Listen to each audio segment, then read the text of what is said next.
take off your glasses and stand on your head for 30 minutes, and then you guys be in a level playing. I did that this morning already. I believe in vaccines. Don't get me wrong. I believe that, my daughter has all the vaccines required by the state of Washington. I'm not a don't vaccinate your kid, but when it comes to the flu, I just don't. And the fact you go, well, 11 million people have got it, nobody's got anything yet. Well, it's only been 2 weeks. Who knows what it's going to do? Okay, it's only been 2 weeks also for the people who are dead. They're dead. They're totally dead. It was just not going to become undead. It was just the last 2 weeks for them, right? It was the final 2 weeks. Joe believes in the horoscope. And when you say you vaccinate your kids, so you vaccinate your kids.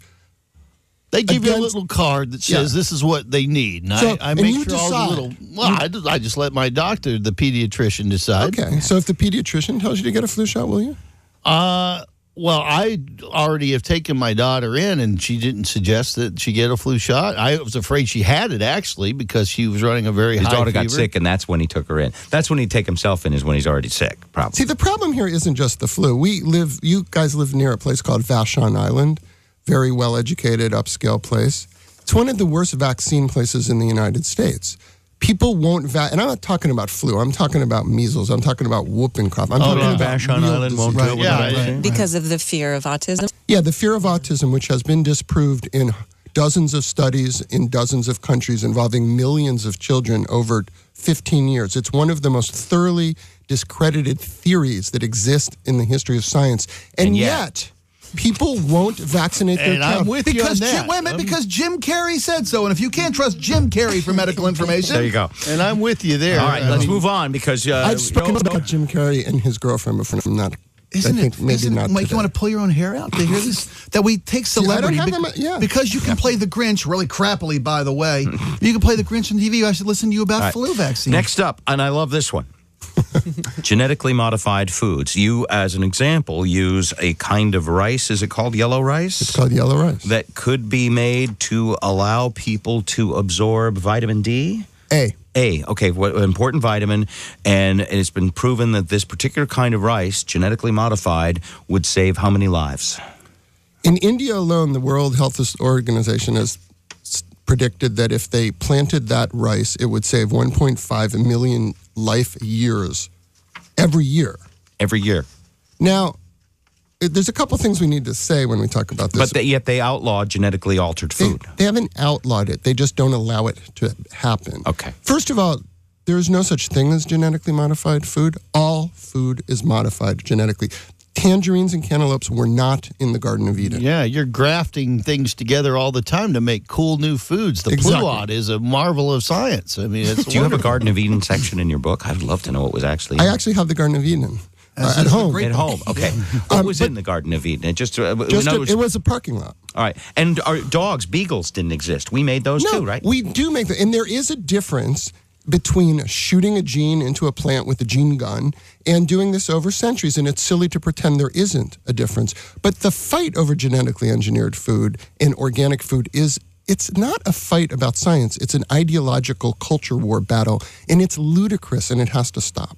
And now you've got a booster in me. Oh, by the way, hold on. Each thing you bring up, though, is going to identify a different wacko on our show. But this is believe it. Eric drives Captain a Prius Organic. and considers himself smugly above everyone else. He eats organic food. He does yoga, and so he's going to be against China. And proud of you. It's almost like arguing religion at this point, because he's going to be anti-engineered food. But right? Here's the thing that I tell people who actually go all the way to reading this book.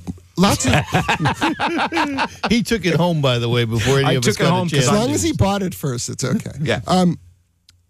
Some people will agree with parts of it, and some people will agree with other parts. And all I'm saying is, this is a general principle of scientific evidence. And if you believe it with vaccines, why wouldn't you believe it with food? And if you believe it with food, why won't you believe it with vitamins? It's the same principle applied. Okay. Well, Joe, you've had your time. Go sit in a corner. Shot down. Sit down.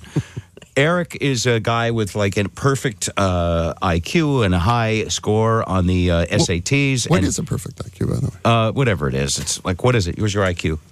I believe it's somewhere around... Giggle first. No. It's not that high, really. It's not that high, but you had perfect SATs. In the verbal section, yeah. Yeah. Okay, so he's probably You should be smartest guy in the room here, but let him argue passionately against bioengineered food? Well, the biggest beef that I have with it, as it were, is that you can't naturally procreate the seeds. And when Monsanto comes out with its bioengineered food, the thing that I hear is that when the farmers get it in the third world especially, they can't make more of it unless they go to the company and buy it. And that's my biggest problem with it. Okay, that is the biggest problem. Almost every time someone raises an objection to genetically engineered food, they're almost universally raising an objection to patenting seeds or Monsanto.